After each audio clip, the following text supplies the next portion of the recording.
In 1954, the Brown v. Board of Education was the first step in desegregation of schools and the spark of the civil rights movement which inspired the Little Rock Nine. According to History.com, the Supreme Court's decision to rule against segregation was a turning point for the civil rights movement. By declaring school segregation as unconstitutional, this overturned the court's original ruling of separate but equal, which came from the Plessy v. Ferguson case. Chief Justice Warren asserted public education was an essential right that deserved equal protection, claiming that separate educational facilities are inherently unequal. While being a turning point in the civil rights movement and the desegregation of schools, Brown v. Board did not immediately desegregate the schools.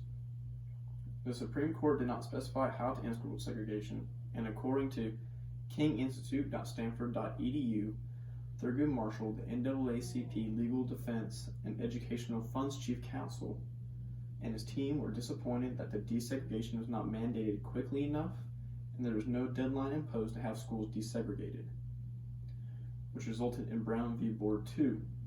Focusing on quicker ways to integrate schools, the court recognized that different districts would need to implement different techniques and segregation would need to be ended in different forms and fashions in the South.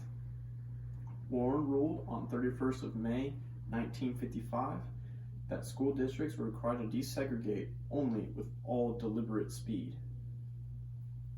The Brown verdict inspired many to defy the racist Jim Crow laws in the South.